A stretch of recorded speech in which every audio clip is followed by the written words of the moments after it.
Hello friends, जय जगन्नाथ। तो finally आज आपण मानकर ओटीटी एग्जाम 2025 रेजल्ट आसी जाइए एवं ता सहित आपण मानकर गोटे खुशी खबर आसी ओटीटी एग्जाम 2026 नोटिफिकेशन मध्य आसी जिवो। तो से विषय में डिस्कसन करवा ता सहित एग्जाम केबे हेबो, अप्लाई केबेठार हेबो एवं जेटीएस केबे आसीबो से विषय में आम डिस्कसन करवा।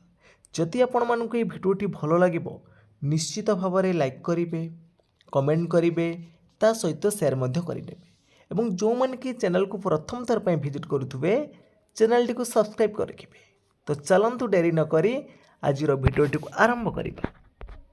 तो सर्वप्रथम देखु board of secondary education Odisha Cuttack माने 12/2/2026 माने आजिका डेट्रे आपण मानकर जो ओटीटी 2025 जोटा डिसेम्बर 17 जो एग्जाम होता तार रिजल्ट आसी जाइए। तो आपण मैंने डायरेक्ट वेबसाइट को जाइए रिजल्ट देखिपारे।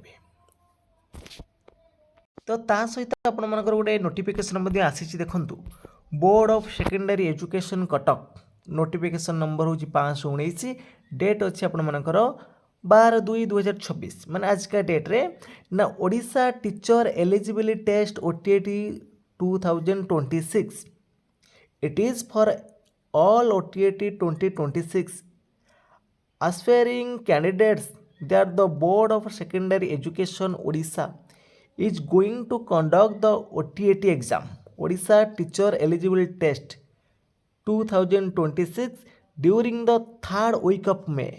तो मे मासर आपण मानकर मे मासर तृतीय सप्ताह आपण मानकर ओटीटी एग्जाम होबो जाउछि 2026 मसीह।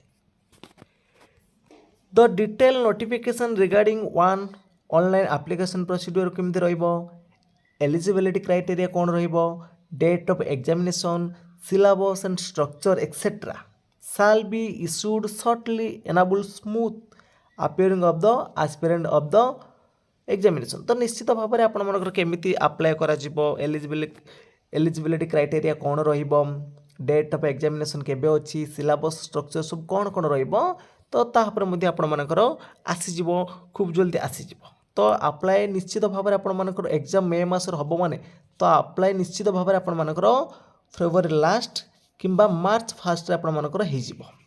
तो निश्चित भाव में मार्च मासरे आपण मानकर अप्लाई आरंभ हो जिवो। तो केमिति आपण माने ओटीटी पास करिवे तो ता मध्य आपण मानक पई ए चैनल माध्यम रे आपण माने ओटीटी सब क्लास में पाई परिबे। OTT paper 1 paper 2 OTT planning video आम गोटे करवा नोटिफिकेशन आसला परे। तो आपण माने एबेठु मध्ये प्रिपरेशन आरंभ करि नंतु ओटीटी 2026 पई आपण माने वर्तमान प्रस्तुत हेई जांतु। तो ओटीटी आसीबो माने निश्चित भाव में आपण मानकर देखंतु ओटीटी आपण मानकर 2025 रो दुई थर आछि एवं 26 रो आपण मानकर मे मासरे एग्जाम हबो बोली ऑलरेडी आसी सारिलानी। तो निश्चित भाव में आपण मानकर जेटीएस रो सेकेंड फेज निश्चित भाव में आपण मानकर आसी जिवो जोटा कि आपण मन कहि परिबे 80 बा हेइके आसु बा जेटीएस सेकेंड फेज हेइके आसु। तो निश्चित भाव में मे रु जून भितर आसीबार संभावना रहुछि।